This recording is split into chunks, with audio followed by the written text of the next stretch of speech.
ഇതാണ് ഞാൻ പറഞ്ഞ എൻ്റെ അളിയൻ, അവിഞ്ഞ അളിയൻ. അളിയൻ്റെ ഒരു ഉപകാരം എന്ന് വെച്ചിട്ടുണ്ടെങ്കിൽ പടത്തിനൊക്കെ പോകുന്നുണ്ട് നമ്മളെയും കൂട്ടിയിട്ടാണ് പോവുക. അപ്പോൾ ഇപ്പോൾ ഒരു പടത്തിന് പോകാൻ വേണ്ടിയിട്ട് എന്നെ വിളിച്ച് തന്നതാണ്.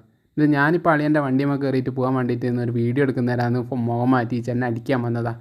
അങ്ങനെ ഞാനും അളിയനും കൂടി ധനുഷിൻ്റെ പടത്തിന് പോകാൻ വേണ്ടിയിട്ട് ഇങ്ങനെ നിന്നപ്പോഴാണ് എന്താക്കിയത്, റോഡ് നിറച്ച് കുണ്ടും കുയ്യും, നല്ല റോഡൊക്കെ വരുന്നുണ്ട്. അങ്ങനെ നമ്മൾ എവിടെത്തി, തിയേറ്ററിലെത്തി പടം എങ്ങനെ ഉണ്ടെന്ന് വെച്ചപ്പോൾ മൂപ്പർ പറഞ്ഞു നല്ല പടമാണ്, കാണാൻ കൊള്ളാമെന്ന് പറഞ്ഞു. അങ്ങനെ മൂപ്പർ ഒരു അഭിപ്രായത്തിൻ്റെ പേരിൽ നമ്മളെന്താക്കി, പടത്തിൻ്റെ ടിക്കറ്റ് ഇങ്ങെടുത്ത് വാൽക്കണി തന്നെ ആയിക്കോട്ടെ എന്ന് വിചാരിച്ചിട്ട് നമ്മൾ 150 ഉറുപ്പ്യൊക്കെ എന്താക്കി ഒരു ടിക്കറ്റ് ഇങ്ങെടുത്ത് 17ഉം 16ഉം ഇതിൽ കാണുന്നില്ലേ.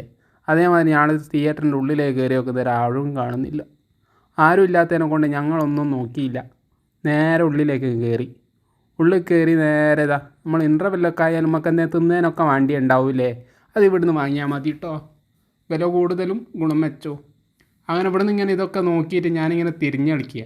അങ്ങനെ അതും കഴിഞ്ഞ് അളിയനെ കാണുന്നില്ല. അളിയനെ നോക്കിയിട്ട് കാണാത്തതിനെ കൊണ്ട് ഞാൻ ആ ഷെയർക്കേസിൻ്റെ മുകളിൽ കൂടി ഇങ്ങനെ പതുക്കെ കയറി നോക്കുന്നവരെ അളിയനേടെയുള്ള ടിക്കറ്റും കൊണ്ടുണ്ട് ആ ഡോറിൻ്റെ സൈഡിൽ ഇങ്ങനെ നിൽക്കുന്നത്. അങ്ങനെ ഞാനുണ്ട് എന്നും പറഞ്ഞിട്ട് മൂപ്പർ ടിക്കറ്റൊക്കെ കാണിച്ച് നേരെ ഉള്ളിലേക്ക് കയറി. ഉള്ളിൽ കയറി നോക്കുന്നേരം മൂപ്പർ കുറേ സീറ്റ് ഇങ്ങനെ കാണുന്നുണ്ട്. സീറ്റ് കണ്ടാൽ മൂപ്പർ വിചാരിച്ച് മൂപ്പർ MLA ആയിട്ട് ഇലക്ഷനിലേറ്റ നിർത്താൻ വേണ്ടി കൊണ്ടുവന്നതെന്ന്. ഞാനങ്ങനെ ആടുന്നൊരു വീഡിയോ എടുത്തു. മൂപ്പറുണ്ട് കണ്ട സീറ്റൊക്കെ തപ്പുന്നു, നല്ല സീറ്റാണെന്ന് നോക്കി തപ്പുക. എല്ലാ സീറ്റും കറുത്ത സീറ്റാണെന്ന് മൂപ്പർക്ക് അറിയില്ലല്ലോ. അങ്ങനെ പടമൊക്കെ കണ്ട് നല്ല പടമായിരുന്നു. നിങ്ങൾക്ക് കാണണമെന്നുണ്ടെങ്കിൽ പോയി കണ്ടാളാം, കുഴപ്പമില്ല, നല്ല